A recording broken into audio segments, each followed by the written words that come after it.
este vídeo vamos a explicar las posibles direcciones del día, que es otra pregunta que me habéis dejado en el grupo. Y aunque esta pregunta ya está respondida con un vídeo, que sería las direcciones del día y la importancia de Londres, la sesión de Asia, también están explicadas. Entonces, pues mayormente esta pregunta ya está explicada en la formación, ¿vale? Sobre todo, ya os digo, en la importancia de la sesión de Londres y en el vídeo de los posibles escenarios de Asia. Pero bueno, vamos a explicar aquí en unos minutillos, pues, a ver si queda un poquito más claro. Bien, la dirección del día.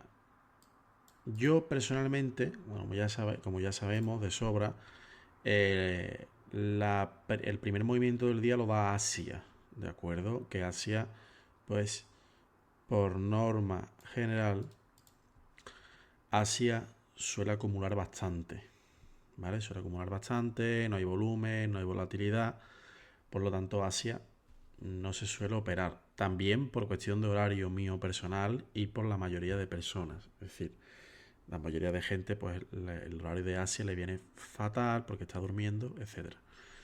Entonces no se opera por eso. Y en segundo lugar, porque el que manda en el mundo, nos guste o no, es el dólar.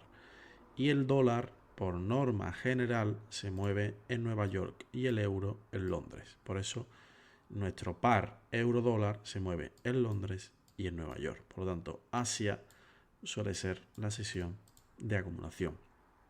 Después abre Londres, que abre a las 3 de la mañana, hora Nueva York, 9 de la mañana, hora España.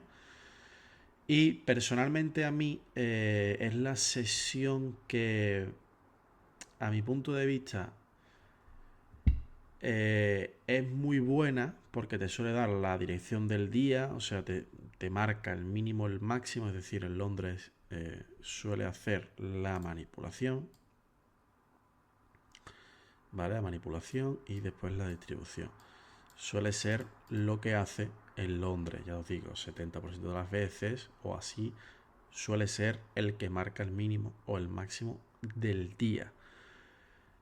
Yo personalmente es una sesión que la veo un poco más dificultosa que Nueva York. Nueva York para mí la veo un poco más sencilla. También es por cuestión de las noticias rojas.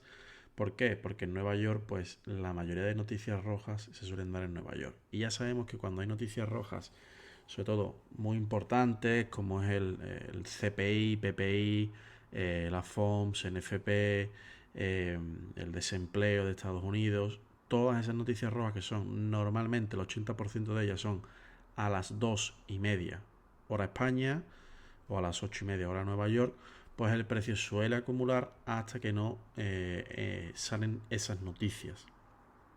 Por lo tanto, a mi modo de ver, Nueva York hay veces que suele dar la mayoría de entradas. ¿Por qué? Por esta cuestión, porque son las noticias del dólar, que es la moneda más importante en este mundo, es el que mueve todos los mercados actualmente. No sé si esa hegemonía, esa importancia caerá en unos años. De momento es así, hay que aguantarse. Y a mi punto de vista, ya os digo, Nueva York suele mostrar más sus cartas en el mercado por cuestión de noticias. Por cuestión de noticias, simplemente. Londres suele dar esa dirección del día. Tenemos la confluencia de Asia, que también nos da buenas operaciones. Asia sabemos que máximos y mínimos de Asia suelen ser buenas manipulaciones, suelen dar buenas entradas. Y si cogemos un trade en Londres, suele ser el mínimo, el máximo del día. Entonces, pues podemos proyectar muchísimo el recorrido del precio. Pero a mi parecer, Nueva York, tras la salida de las noticias rojas, suele ser más fácil de operar porque el mercado ya te está mostrando sus cartas. ¿De acuerdo?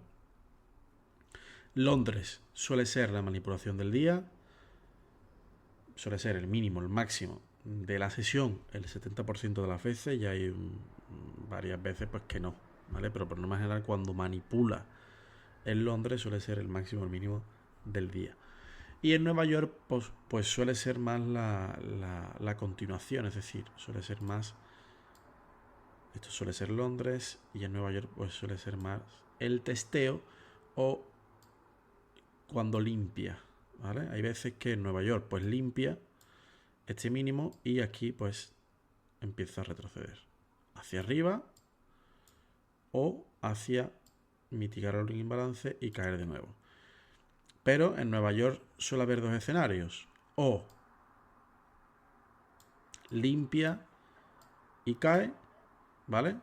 Que suele ser también bastante habitual, sobre todo cuando hay noticias, y una continuación. Es decir, en Londres ha manipulado y en Nueva York, que sería esto, va a hacer la continuación, ¿vale? En Nueva York habría estos dos escenarios de aquí y en Londres suele ser este. O acumulación cuando hay noticias. Londres suele ser este. O acumulación que no sabe a dónde ir, que ya sabemos que se vuelve loco, empieza a acumular, a manipular, no sabe a dónde ir, vuelve a ir hacia arriba. Esto se suele dar cuando hay noticias y no sabe cuándo despegar, y hasta que no sale Nueva York no hace el movimiento real, ¿vale? Por lo tanto, para mí Nueva York, si hay noticias rojas es más fácil de operar porque muestra las cartas, el precio. Londres te suele dar más proyección y te suele dar más recorrido porque suele ser el máximo o el mínimo del día. De todos modos, si tenéis alguna duda más, en los vídeos tanto de la importancia de Londres como en los escenarios de Asia está todo muy bien explicado y lo vais a ver de forma muy clara.